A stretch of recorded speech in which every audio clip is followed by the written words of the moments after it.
Thank you. I believe we've got a brief presentation from Chief Davis, but if it's okay, I'll go ahead and tee it up for you, Chief, and then you can take off. This particular item comes to the board as a recommendation to approve a abatement and demolition contract for the remaining structures of the Majestic Hotel pursuant to a resolution passed in March of this year.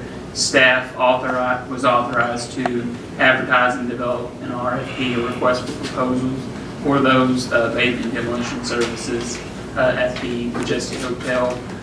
The entire goal of the process was so that we could remove the structures and begin the process to get the site ready for the future redevelopment.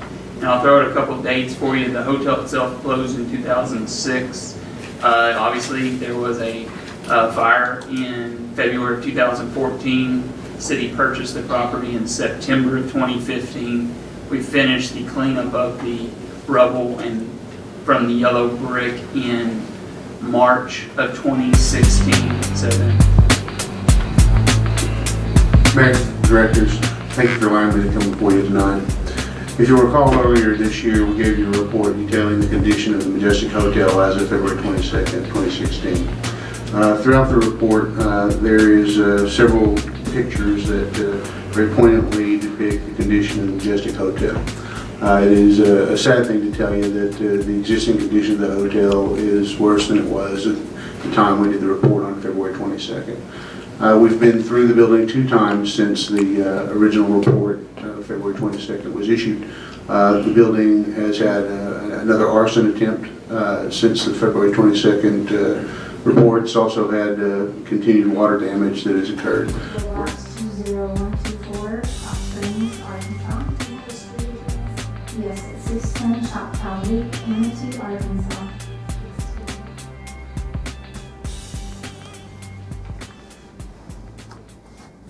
All right. Before you start, may I pass this to you so you can pass it around? Yeah. I made one copy because it seems like the only thing that people are pointing at is all the negatives. But one big negative that needs to be pointed out is the fact that when you start taking down more and more, I understand the problems that are with this, but you all had control over these properties when you took possession of them. The holes could have been covered and could further inhibit any more damage that was taking place. It was like an open door, like the fire chief said. But in that packet that you're passing around is ideas that it could have. It could be restored in the red brick building. It also seems that people are more in favor for taking down an historic area and putting new stuff there. This town has a history of doing so. I can look over things from the Historical Society. I went to one of their open houses. They published a book that showed all kinds of beautiful old buildings that were in good shape that could have been restored or reused only to put a parking lot or a parking garage. This new structure that you are wanting to create in place of these historic ones is totally destroying that historic area. And it doesn't look really good next to other historic areas. People can say it's an eyesore only because it was allowed to be demolition by neglect. When someone purchases a property and they sit on it and let it deteriorate, and then someone else, being the city, buys it and then lets it deteriorate, when you knew there were holes in the roof, what would you do in your own home? You would put something over those holes to keep water from coming in. So this makes it almost a premeditated thought that we're just going to let it come down because we want it to anyway. Thank you. Jannis Jones. Questions? Oh, you can ask a question. Ms. McCormick, when was the last time you were in the Majestic Hotel? Sir, I have not been in it, but I know people who have. I was in it yesterday, so I know the condition of it. Yes, sir. It is in that condition now, but those things are still repairable. However, if there were holes that you all knew about prior, and like the fire chief said, more and more water comes in, you can do something to plug those holes up to keep the water from coming in and creating further damage. What is it you can do to do this? If you have a big hole in your roof, you know that there's roofing contractors that know how to do that sort of thing and fix the holes. You can put sheet metal over it, you can do all sorts of temporary things until you can get in there and structurally fix it. And you'd suggest that the city pay for that, correct? If the city purchased the property, yes. So then you are responsible for the property. Your handbook, as far as historic preservation, being that's an historic building in a historic district, states all the different things that the city was supposed to do with buildings that are in historic nature, as far as protecting them. Because I've read lots of articles that you all have put out, different ones of you, that state this needs this, or this needs that, like the Arlington, it needs to have these things fixed, or it will end up in the same condition. You all, the city, bought this building, and you knew there was stuff that was going to cause it to deteriorate further, but did not do anything with it. Do you know how long we've owned the building? From the time that Hassan Flew did his thing and it burned down, I don't have the exact date, but you knew of the problems when he had it. And we cited him for those problems. Yes, and he seemed to scoot out from under them. He certainly did. And, you know, we have not had control of the building that long. I mean, it's 10 years. So this building's been deteriorating, and us stepping in a year is possible to repair. But you could have fixed the bigger things, such as holes in the roof to keep the water from coming in. Okay, thank you, unless you have any questions. I'll do it yesterday, so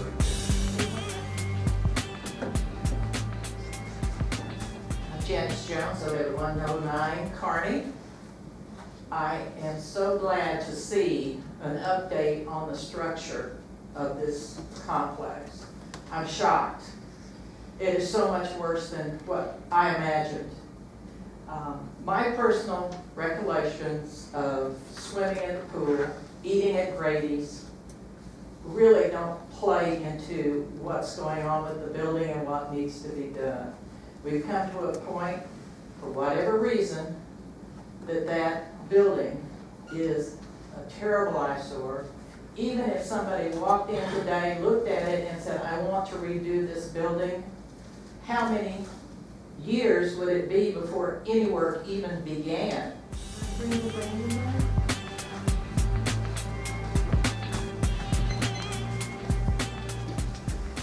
First of all, I want to extend a warm welcome to our new city manager. And I am appreciative of the fact that you seem to be very open to what's going on in our city, because this has been going on a long time before you arrived. First of all, 2 years ago, 3 months and 25 days, we lost one of the most historic buildings in Hot Springs, and that was the yellow brick building of the Majestic Hotel. A couple of days ago, there was a headline saying that the city had decided that the Arlington needed some repair. We've all known that for quite a while. I'm happy to see that we are stepping up as code enforcement and other parts of our city, other departments, to make these things happen, because we cannot afford to lose another historic property. The city of Hot Springs has spent $1,030,129.40 toward the Majestic Hotel so far. That is to clean up the rubble of the yellow brick. That's to demolish the yellow brick. That's to provide fencing and clear the sidewalk, and to award Gary Hassenflew $672,000 and change, along with a $935,000 donation letter. We should all hang our heads in shame. Should never have happened. I've been told that the city of Hot Springs was offered the Majestic Hotel from Lonnie Scott in 2007, but turned it down. And then Arkansas took it at that point, but could not afford financially to do what they wanted to do. And incidentally, some of the holes in the walls of the building that you saw that the fire chief showed you were assessments done by the Arkansas engineers to look at the plumbing and the electrical some years back. So there are vandals in there, and I will stand behind Carrie as well. You purchased this property on August the 25th, you and I differ on the dates, of 2015, 10 months ago, and have done nothing to secure this property, in my opinion. There is a a chain that is put up against the garage to keep vandals out. What about cities like Vegas that erect an 8-foot fence to keep vandals out? Seems to me there was already a plan in place to demolish this building. Well, I'll tell you, Jim Seri of Seri and Company has voiced that he is interested in developing this property. He has made contact with our city manager, and I would appreciate the opportunity to slow the freight train down and let him propose to you what he could do to save at least the red brick. If you want to take down the 9 towers and the suites, I agree with that. We need to do something, but our red brick is historic. Thank you. Please consider that. Thank you. Thank you. John Mark Lewis. John Mark Lewis, 442 Whittington Avenue. I am a huge advocate of historic preservation. I live in a National Register historic district, which I was instrumental in having created. However, the time to have saved the Majestic was a decade ago. It is long past being a feasible project. It is criminal to let such a grand lady sit in such shame. We bought the building. I applaud you for doing that. It's time to take it down. Let's move forward. Thank you. Schwarz.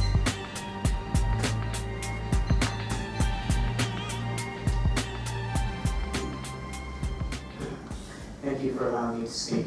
My name is Michael Schwarz, and I live at 428 Randall Street.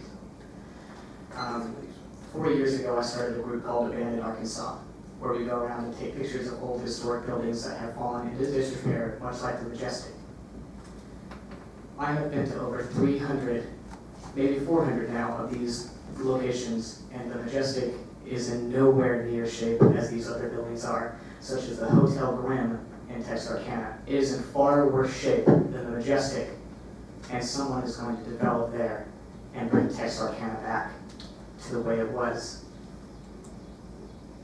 Also in Oklahoma City, where I was born and raised, there was the Skirvin Hotel that had been closed for 20 years. And the mayor of that city decided that it was time to renovate. I have interviewed the mayor, I have interviewed several people that were involved in the renovations of the Skirvin, and they all said, I showed them pictures that we had taken inside the Majestic, and they said it looked worse than the Majestic. There were pigeons living on the top floor. The holes were on every floor. It was awful, and now it is one of the most thriving hotels in Oklahoma City. And I can think of so many other examples of places that can be restored. Like I said, I have seen the worst these places can look. And to sit here and say that the Majestic can't be saved, I don't know. It's not true. I have seen worse places come back. Thank you. I have a question. Yes. What is the building that, it's in North Little Rock, is that the old St. Joseph Hospital? school that's being redone, and I understand it has the same situation. I believe, yes, we have not personally been to that building, but I have read up on it, and, it was in worse, it was in bad shape as well. So, I have a question. Yes. Were you in this building without permission or? no ma'am, I received permission, a couple weeks ago when the contractors were allowed to go inside. I got permission from Chief, Davidson, or, sorry, We went into the lobby. That's Yeah, Davis we went into the over lobby. there, and that's. and I also got permission from Gary Hassenfeld a couple years ago as well. Thank you. So you've seen the lobby only, and No, sir. If you, like I said, we've been in a couple years ago as well with the permission of the previous owners, and I do have pictures. as Was well. that before it was burned? I have been in both before the burning and after. Thank you. Can you tell me who developed the Skirvin? His,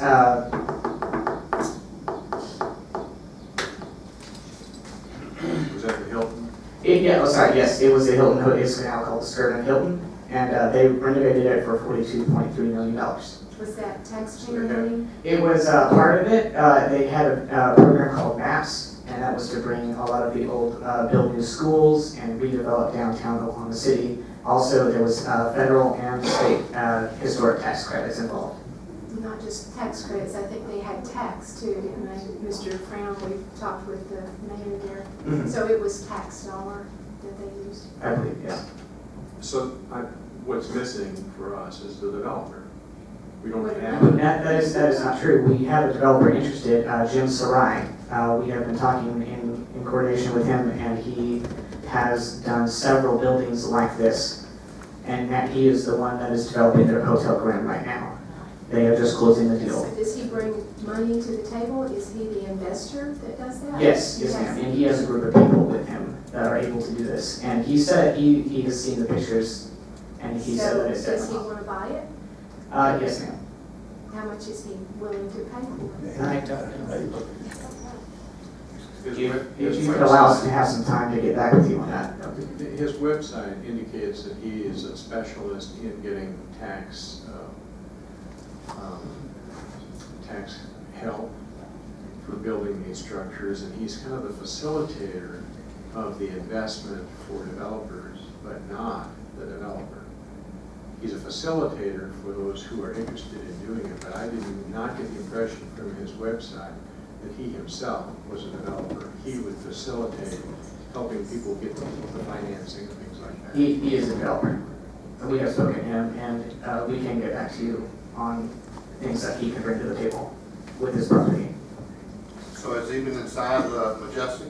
Not currently, not yet, but we have shown him the pictures, and he has seen what it looks like from the photos. Okay, thank you, Mr.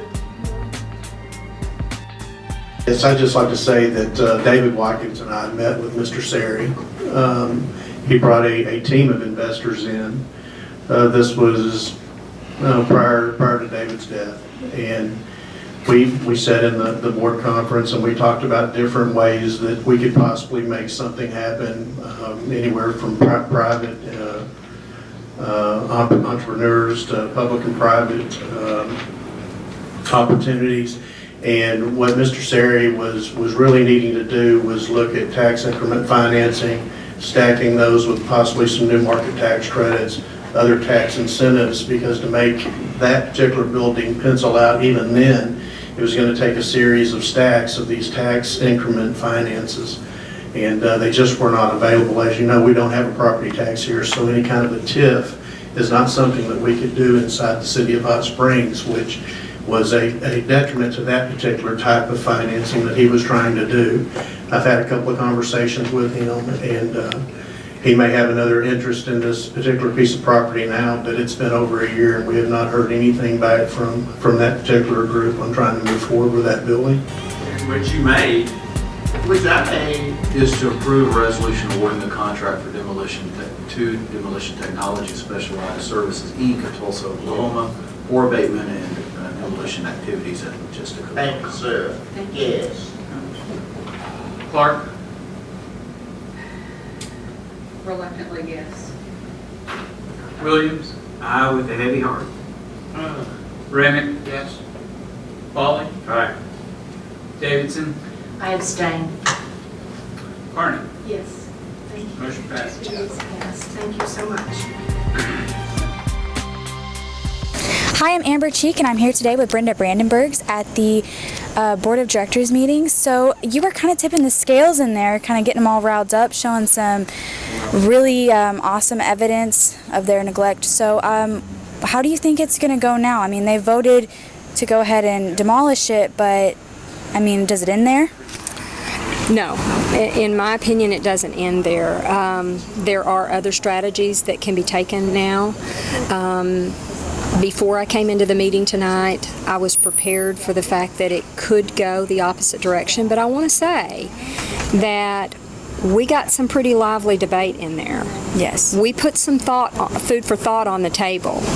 And I think at one point we almost had at least a 2-week tabling for a structural engineer to come in and look at it. You know, that's the thing that I want people to know in Hot Springs, is that the evaluations that have been done on this building are by a fire chief, okay?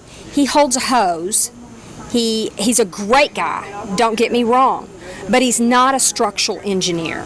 That's not what he does for a living. And yes, you know, the board said, okay, if we get a structural engineer in here, we get the right guy, he's going to say, oh yeah, this can be saved. You know, you can save anything depending on how big your checkbook is. Of course. So what they're saying is we need to know what you want to do. What do you want to do with it? Where it's going to go. And in my opinion, a smart city board would say, we will put together an RFP. That's a request for proposal, and it outlines exactly what you want to know. You ask questions, just like we asked for an RFP to tear the building down. We would put together an RFP of what we want done with the building. We want an RFP. Number one question would be, can we salvage the red brick without destroying its integrity? Number one. Yeah, they've already had that. Number two, could we take down the lanai towers and suites without harming the integrity of the red brick building? Number three, could we save a portion of the red brick building, say the facade, the 4 walls, and do something inside, you know, and then maybe even give them a number. Could we do this for under $10 million? Could we do this for $15 million or whatever? You know, to me, that is what makes it specific enough, and that's what they were talking about in there in the meeting. The discussion was, what do you want to, you know, anybody will tell you, yeah, we can fix it for the right amount of money. They need to know the details. But we need to know the details. And I have a suspicion that the book that Randy Foley, Director Foley, adopted at the very end of the meeting, it was the development, the economic development and the proposed development for downtown. It was funny because Director Williams addressed the fact that, oh, I only read the pages about the Majestic. So the Majestic is in the proposal for what we're going to do downtown. I think the citizens of Hot Springs might want to know what that is. What are we proposing?